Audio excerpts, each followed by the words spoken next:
May mga tao na hindi nila nakikita yung beauty and blessing ng pag-attend ng church service. Subalit tayong mga mananampalataya, alam natin na ito ay malaking pagpapala sa atin. Mayroong mga acute problem sa mga churches na kung saan the attendance is declining. Dito po sa ating church, ang ating problema sa biyaya ng Panginoon ay hindi attendance. Ang problema natin ay hindi attendance. Ang problema natin, involvement. Hindi naman bumababang attendance natin, tumataas pa nga eh. Amen po ba? Ang ating problema sa HBBC, involvement. Marami tayo, konti ang involved. However, isang topic kong tatalakayin ang involvement. Okay? Kasi kayo, wala akong problema sa attendance nyo, di ba? Alam natin lahat yan. Ang kulang sa atin ay involvement. However, ang ating topic ngayon ay attending church services. Okay? May notebook ba kayo? May ballpen? Isulat nyo. Pero habang sinusulat nyo, makinig at isapuso ang ating leksyon. Okay? Bakit blessing ang mag-attend ng church service? Number 1, because commands are fulfilled. Ang pag-attend po kasi ng church ay pagsunod sa utos. Kaninong utos? Sinut makinbilin ti panagatendar iti church. God. Naintindihan po natin. Ngayon, pag hindi ka nag-attend ng church, makinig ha, pag hindi ka nag-attend ng church, may utos ka pa rin sinusunod. Kasi if you attend church, you are obeying a command. But if you don't attend church, you are still obeying a command. Ang tanong, sinong may command? Sabi ba ng Diyos, oy, huwag kang pumunta sa church, huwag kang pumunta sa prayer meeting? Hindi. So pag hindi ka pumunta ng prayer meeting, hindi ka pumunta ng church, may utos ka ring sinunod. Tanong, sino? Kasi pag nag-attend ka ng church, sinusunod mo ang utos ng Diyos. Correct? So pag hindi ka nag-attend ng church, ng prayer meeting, may utos ka pa rin sinunod. Kaya lang, ang utos na sinunod mo, kung galing man halimbawa sa sarili mo, o sa mga kaibigan mo, o yung boss mo sa trabaho, sinunod mo yung utos. Pero ito, pag utos ng Diyos ang sinusunod, may kalakip na pagpapala. Kaya, ang pagsunod, ang pag-attend ng church, pagsunod ng utos. At ang pagsunod ng utos, pagpapala. Ano bang topic natin? The blessings for faithfully attending church. Ano ang unang blessing ng pag-attend? Come on. Anong unang blessing pag nag-attend ka ng church? Okay. Pag sumusunod ka sa utos, ano daw ang i-expect mo? Ang utos ay may kalakip na pagpapala. Sa Old Testament, in the book of Deuteronomy, God said, I set you blessing and curse. Blessing if you obey, curse if you disobey. Hindi natapos ang pagpapala ng Diyos. Bagkat in the New Testament, it is also very clear na pag sinusunod mo ang utos ng Diyos, may kalakip na pagpapala. There is blessing in obedience. Say that with me. Go. Yan ang dapat niyong ma-realize. Malamang ay hindi mo pa makita kaagad ang blessing o epekto o bunga ng pagsunod mo sa Diyos, pero tiyak may blessing yan. Ngayon, kung ikaw ay absent ng absent, pasbol ng pasbol, excuse ng excuse, hindi mo man makikita ang resulta ng pagpapasbol mo, pero tiyak meron din yan. And definitely, it will not be a blessing. That is why attending church service is a blessing because command is fulfilled. And when you fulfill, ano yung fulfill sa Tagalog? Pag tinupad, fulfill eh. No tinupad mo, no sinurot mo, di imbaga ti Apo, then you expect God to bless your life. Alangan naman, absent ka ng absent, tapos i-expect mong i-bless ka ng Diyos. Baka ibang Diyos ang alam mo. Ibang Diyos ang nasa isip mo. Kasi ang Diyos ng Biblia, pinagpapala niya yung sumusunod. Pinapalo yung sumusuway. Kaya kung absent ka ng absent, pasbol ka ng pasbol, wala kang commitment, alangan i-expect mong i-bless ka ng Diyos. Hindi ka sumusunod ng utos. Malabo yun. So, the blessing of faithfully attending church is that commands are fulfilled. Would you like to fulfill God's command? Kayo po ba ay, anong tawag dito? Do you have the desire to fulfill God's command? Tanungin mo yung katabi mo. Do you have the desire to fulfill God's command? Adam mo tarigagay mo nga tulnog ti Apo. Baka hindi niya maintindihan yon. Ganito na lang ang tanong mo. Gusto mo bang pagpalain? Tanungin mo katabi mo. Gusto mo bang pagpalain? Sabihin mo sa kanya, sumunod ka. Sumunod. Kayong mga nanonood, gusto nyo bang pagpalain kayo ng ating Panginoong Diyos? Sumunod ka. Pastor, bakit yung mga hindi nag-a-attend, pinagpapala? Hindi galing sa Diyos yun, hoy. Hindi galing sa Diyos. Bakit, Pastor? Hindi naman nag-a-attend ng church. Diba? Hindi nagbabasa ng Biblia. Hindi naman sumusunod sa Panginoon. Pero yung mayaman, gusto kong malaman mo, hindi lang po ang Diyos ang kayang magpala. Pati ang dyablo, kaya kanyang pagpalain. Gusto mo? Gusto mo ng diablong magpala sa'yo? Try mo. Try mo. Baka kala nyo, challenge me. Alam mo, yung sinasabi ng pastor na yan, hindi totoo yan eh. Na pag hindi ka sumunod sa utos ng Panginoon, hindi ka pagpapalain ng Diyos. Kasi ako, di man ako nag-church. Successful ang business ko. Yung mga miyembro nga niyan eh. Maraming mahihirap eh. Ako, di ako nag-attend ng church. Yung mayaman pa rin ako eh. Ang question lang, kaibigan, hindi galing sa Diyos yung yaman mo. Hindi galing sa Diyos. Kasi kung galing sa Diyos, yan ay dahil sa pagsunod. Ang pagpapalang galing sa Diyos dahil sa pagsunod mo. Ang pagpapala na tinutukoy mo kahit sumusuway ka, hindi sa Diyos yan. Alam niyo yung prayer of Jabez? Anong sabi ni Jabez? Oh, that thou wouldest bless me indeed. Pakinig kayo ha. Oh, that thou wouldest bless me indeed. Alam mong ibig sabihin niya? Panginoon, gusto ko ikaw ang mag-bless sa akin. Gusto ko ikaw. Gusto nyo ba na ang Diyos ang mag-bless sa inyo? Baka gusto nyo ang dyablo mag-bless sa inyo. Sige, sumuway kayo ng sumuway. Pagpapalain din kayo ng dyablo eh. Pero kung ako, gusto ko na ang Diyos ang mag-bless sa akin. Ngayon, kung gusto mo na ang Diyos ang mag-bless sa'yo, sumunod ka. Commands are fulfilled. Maliwanag ho ba o malabo? Number 2. The second blessing of faithfully attending church is we grow and develop spiritually. We grow and develop spiritually. Okay, mag-usap tayo mga kapatid.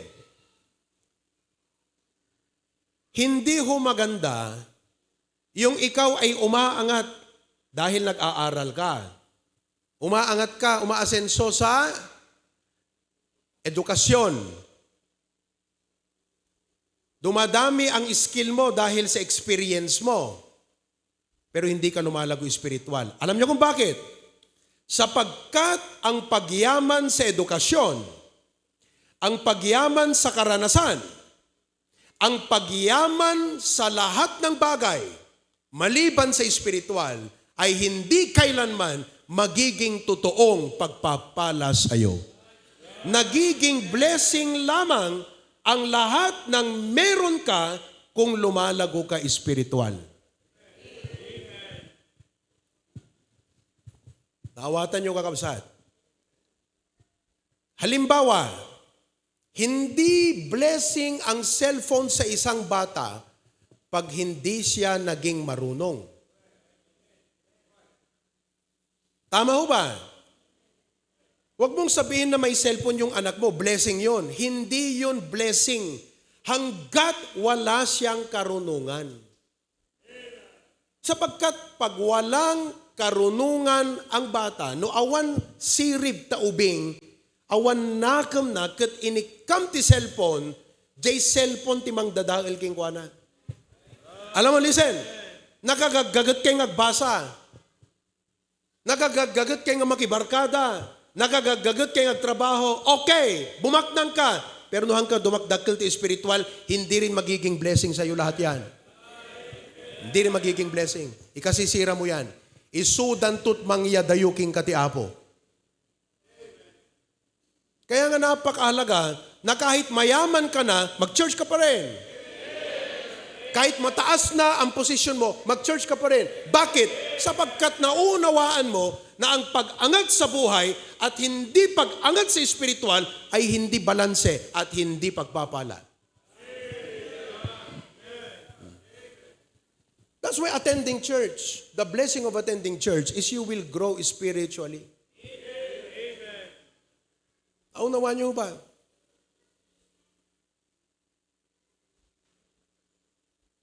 Oh, I hope that is clear to you. Kaya huwag kayong magyayabang dito. Huwag niyong sasabihin, mayaman na ako, kahit hindi na ako mag-church. Ano ka? Are you with me? Inuulit ko, sana ma-realize nyo, ti pa nagbaknang, ti pa nag-angat ti adal, ti pa nag-angat ti posisyon, ti kaadot networks mo, no binaybayam ti spiritual life mo, hanto nga blessing king kadigita nga bambanag. Nang runa ti relasyon mo ti Apo.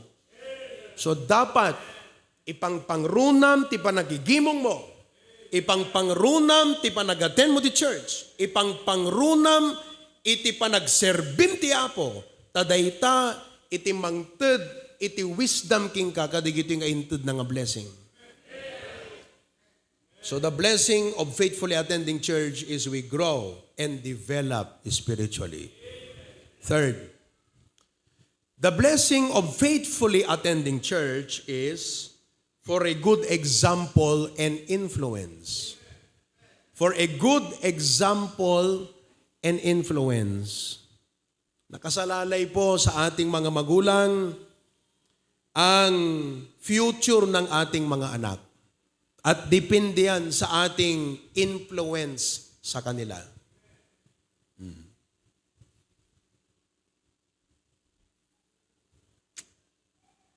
Listen. Look at your children. Tignan niyo mga anak niyo. Makikita mo sa kanyang ugali, sa kanyang pag-iisip, kung sinong nag-iimpluwensya sa kanya. Ibig sabihin, for whatever, ano man, halimbawa ito, si Jaire, kung bakit siya ganito, influence. At kung walang mag-impluwensya ng mabuti sa kanya, mundo ang mag-impluwensya sa kanya. Kaya, mag-attend ka ng church. Kasi kailangan mong impluwensyahan ang anak mo. Nakakalungkot na sa araw yung anak ayaw pupunta sa church, ayaw pumunta sa church. Or it turned out na yung ating mga anak, they're being influenced ng kanilang mga barkada. Masaklap yun. That is why we have to realize that the future of our children, the choices that they will make, yung mga pipiliin nila sa buhay, nakadepende yan doon sa influence nila sa kanilang sarili. Influence yan. Tingnan mo, halimbawa itong ano tinaga mong Barok? Si Scott. Biruin mo, pag walang nag-influence ng mabuti sa kanya, where would he be today? Sipin nyo yan. Pag walang nag-influence ng maganda sa kanya, where would he be today? Wala na, Brother Joel to. Pag barkadang nag-influence yan, wala na yan. Ano pa ang blessing ngayon na sasabihin mo dyan? Wala na. So, the blessing of faithfully attending church is for a good example influence. Number 4, it is putting Christ and the kingdom first. The blessing of faithfully attending church is putting Christ and the kingdom first. Alam nyo, makinig ko kayo pwede bang maging successful ang tao na hindi marunong mag-prioritize? Pwede bang maging maayos ang buhay mo na magulo ang priority mo? Are you following? Sino sa inyo, lalabanan ako sa argumento, Pastor, patutunayan ko sa iyo na kahit hindi ako nagpa-prioritize, maayos ang buhay ko. Sige, tumayo ka. Labanan mo. Meron bang tao na maayos ang pamilya, maayos ang negosyo, maayos ang buhay, balanse, na hindi siya nagpa-prioritize? Wala. Doon mo marirealize ang kahalagahan ng priority.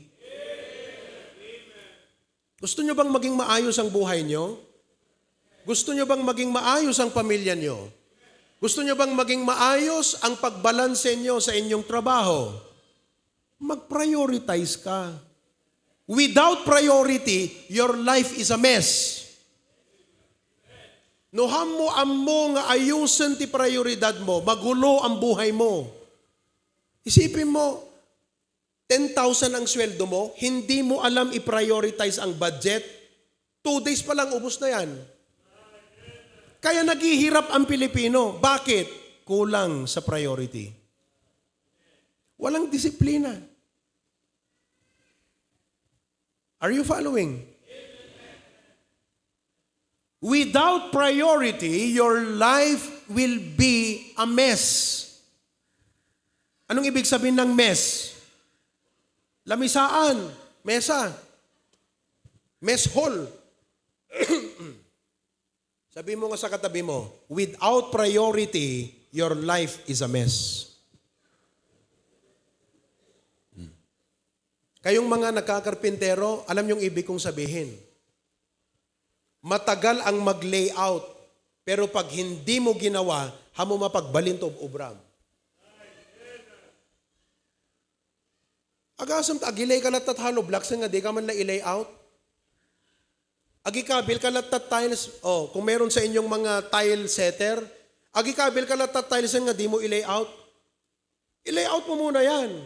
Matagal gawin yon, pero kailangan, sapagkat pang hindi mo ginawa, hamo mapagbalintob ubram.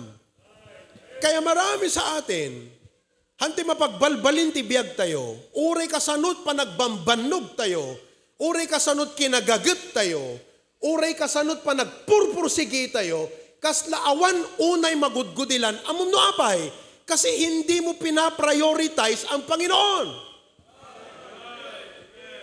Unahin mo siya, tignan mo. Prioritize mo ang Diyos, tignan mo. Dapat ma-realize mo yan.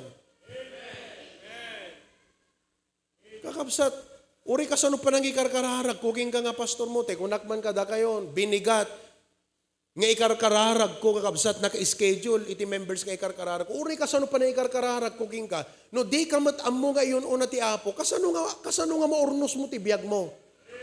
Ha? Paano mo maayos ang pamilya mo? Paano mo maayos yan pag hindi mo inuuna ang Panginoon? Tama ako, hindi? Pira. Wag ko tayo yung tao na parang hindi nag-iisip. Dapat nag-iisip tayo. Sanungin mo yung katabi mo, nag-iisip ka ba? Pira.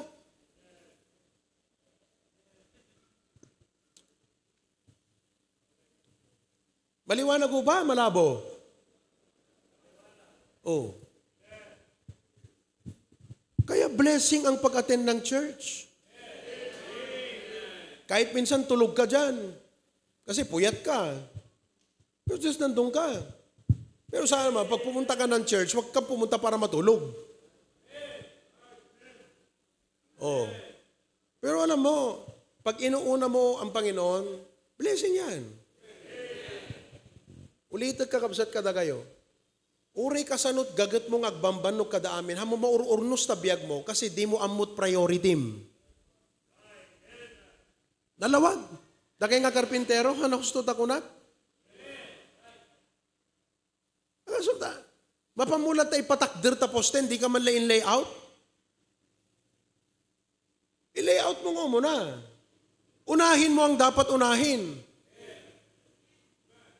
Pag na-layout mo na, madali na lang yun. Tingnan mo, 1 taon na, hindi mo pa naitatayo yung poste.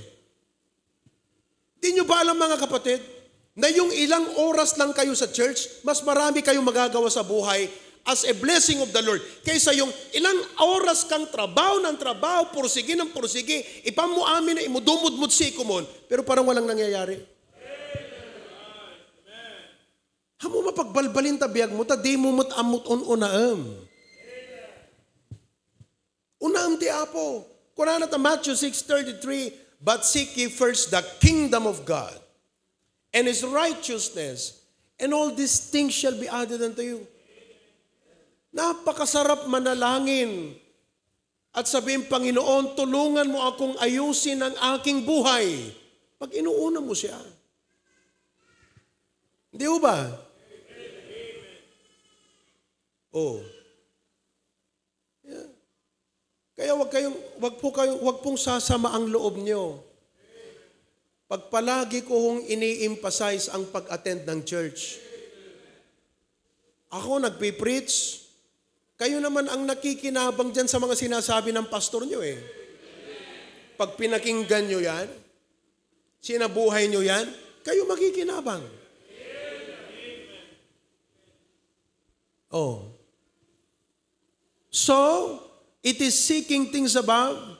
It is wrong to stay home on Sunday because of aches and pain.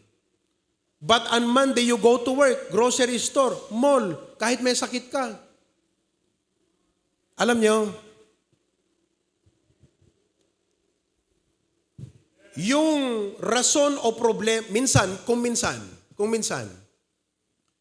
yung problema o rason nang hindi nag-a-attend ng church,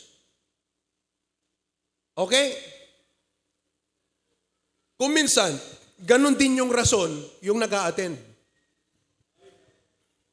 Di ba? Masakit ang katawan, hindi nag-attend ng church. Meron din mga Kristiyano, masakit ang katawan, nag-attend ng church. Tanong, problema ba yung sakit ng katawan? Problema. Pero ano ang totoong problema? Commitment.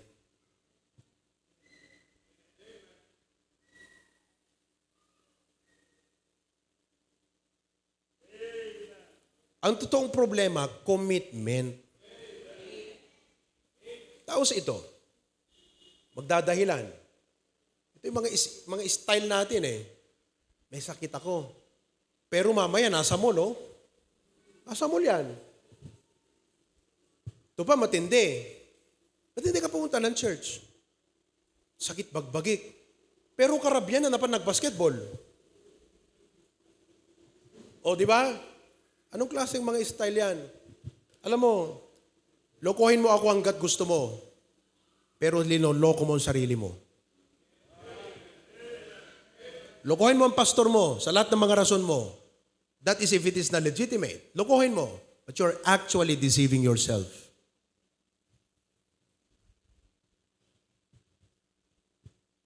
So, It is wrong to stay home on Sunday because of aches and pain. But on Monday, you go to work, grocery store, mall, with the same ache and pain. Amen po ba? So what is the blessing of faithfully attending church? It is putting Christ in the kingdom first. Ano ang keyword natin doon? Priority. Without priority, your life will be a mess. Okay? Tuloy na naman natin next time para huwag nating ubusin. Alam mo, sabi ko sa inyo, ang masarap na pagkain, huwag mong ubusin agad. I-ref mo. Pakatuwid, may mga pagkain, mas masarap pag kilaban. Tama ba? Agluto ka't pato ita. Kanluto ka nam. Sa balit nanam na tumbigat no isot panangan mo kawasan. Kasi jay diguna, simmagapsepen, idayan talasag na. So nga naim imas de kilaban. Kesa de kanluto. No daduma. Okay? Kasi deta pandisal na kilaban, pambarat. Awsat. Kaya't kuno pandisal, kanluto. O, di ba? Kaya salamat sa Panginoon. May pandisal tayo, may pangkilaban pa tayo. Pero bottom line, you have to faithfully attend church. Paganahin natin ang ating spiritual na pag-iisip. Makita nyo that faithfully attending church is indeed a great blessing. Okay. We thank you so much for the rich word that we heard today. So, totoo ng iyong salita ay napakayaman. Napakayaman pero walang kwenta pag hindi ito nag-effect sa buhay namin. Sapagkat ang iyong salita ay hindi lang siya mayaman. Ang iyong salita nagpapayaman. Pero depende yan sa aming pag-apply. That's why I pray, dear God, that for whatever we have realized this morning, sa aming isipan, ma-realize sana sa aming buhay. And continue, Lord, to bless our church. Ngayon po, ang aking panalangin, Ama, hindi na ho masyadong naging problema yung attendance namin. Ang aming problem na ngayon, involvement. Kailangan ho dadami pa ang mga kapatiran na makarealize yung blessing ng involvement o pakikibahagi sa mga trabaho ng iyong gawain. Bless the next part of our service. In Jesus' name we pray. Amen.